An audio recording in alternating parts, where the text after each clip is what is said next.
There is a difference between wanting to win and needing to win. For most footballers, victory is the objective. For Cristiano Ronaldo, it became an obsession. Not a loud one, not reckless, but calculated, disciplined, relentless. Across stadiums in England, Spain, Italy, and on international nights with Portugal, one pattern never changed: he refused to accept good enough. This is the story of a competitor who built greatness not just on talent, but on an uncompromising mentality. In Madeira, long before the Champions League anthems and Ballon d'Or ceremonies, there was simply a boy and a ball. The environment was humble, the facilities were basic, the spotlight was non-existent, but even then, there was intensity. Ronaldo didn't play casually. Losing frustrated him deeply, not because of pride alone, but because defeat exposed a gap between where he was and where he wanted to be. At 12 years old, he left his island to join Sporting CP in Lisbon. For a child, that distance felt enormous. New city, new pressure, no family close by. Many talented players fade during this stage. The transition is emotionally demanding. Ronaldo felt the homesickness. He struggled with it, but every emotional challenge translated into competitive fire. If he was going to sacrifice comfort, it had to mean something. In the academy, he was not alone in talent. Portugal has always produced technical footballers. What separated him early was work rate. If training ended, he continued. If he lost a sprint drill, he repeated it. If his finishing lacked precision, he stayed behind. Improvement was not optional, it was daily responsibility. When he moved to Manchester United at 18, English football tested him physically and mentally. The Premier League was faster, stronger, less forgiving. Defenders did not admire stepovers. They punished them. Early criticism followed quickly. Too many tricks. Too inconsistent. Not efficient enough. For many young players, criticism damages confidence. For Ronaldo, it created clarity. He needed to evolve. Under Sir Alex Ferguson, he transformed. Strength training became serious. Nutrition became structured. Shooting practice intensified. His body changed. His decision-making sharpened. He didn't abandon flair, he refined it. By the 2007-08 season, he was no longer just a promising winger. He was the most decisive player in England. Goals arrived consistently. Performances in Europe grew commanding. A Champions League title followed. Then the Ballon d'Or. But what defines elite mentality is what happens after success. Some players reach the summit and protect it. Ronaldo tried to extend it. His transfer to Real Madrid came with historic pressure. Record fee, global scrutiny, a club where expectations are absolute. In Madrid, second place is not admired. Good performances are quickly forgotten. Only dominance survives, and dominance is what he pursued. Season after season, he delivered numbers that redefined consistency.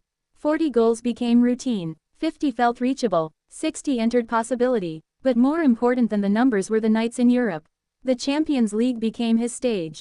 Knockout rounds demanded nerve. Finals required composure. Ronaldo did not disappear when margins tightened, he intensified.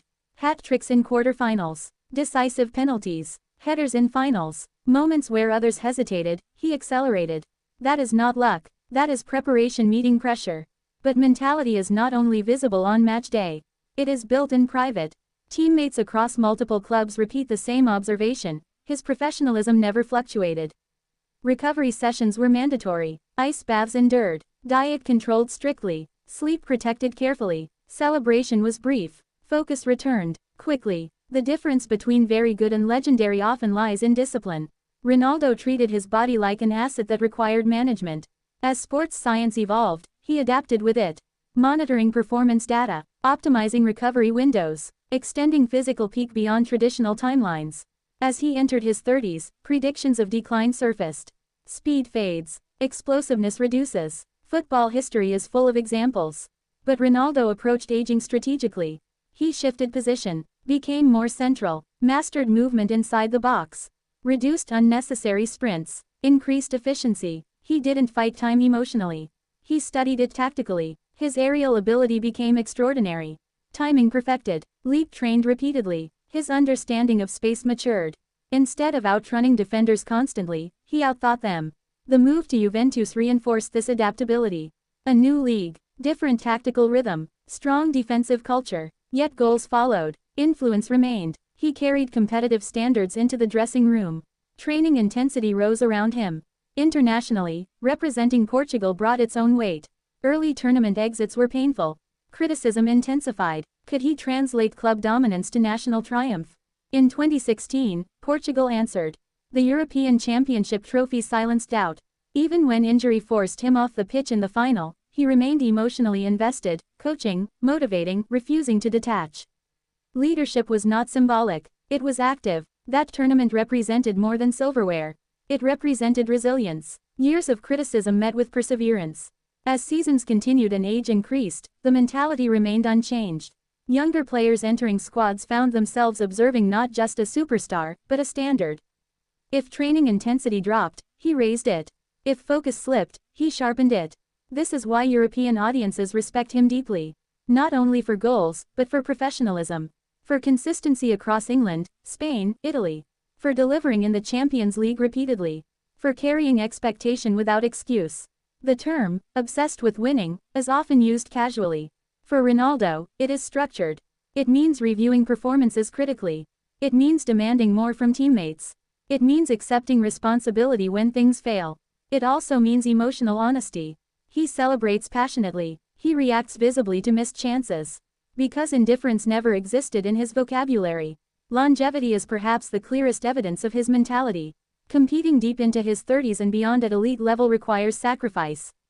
Social freedom reduced. Recovery prioritized. Training carefully managed. Every decision filtered through performance. He never relied purely on natural ability. He layered work on top of it. Year after year. In European football culture, legacy is earned over time. Through Champions League nights. Through decisive goals. Through leadership during adversity. Ronaldo built his legacy across multiple leagues, multiple systems, multiple generations of teammates.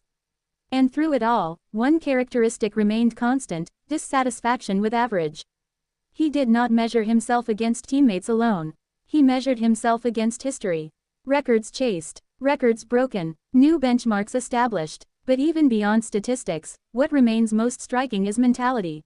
A refusal to drift, a refusal to plateau, a refusal to quietly fade. Cristiano Ronaldo's story is not simply about natural talent. It is about structured ambition. About waking up daily with intention. About understanding that excellence is fragile and must be maintained relentlessly. In an era filled with gifted players, he separated himself. Through repetition, discipline, and competitive hunger. That is why he succeeded in England. That is why he dominated in Spain. That is why he adapted in Italy. That is why he delivered for Portugal. Obsessed with winning does not mean reckless desire. It means controlled pursuit. And across 2 decades at the highest level of European football, Cristiano Ronaldo demonstrated what happens when talent is reinforced by relentless mentality. He did not settle for good enough. He demanded better, from himself, every single season, and that demand built a career that Europe will remember for generations.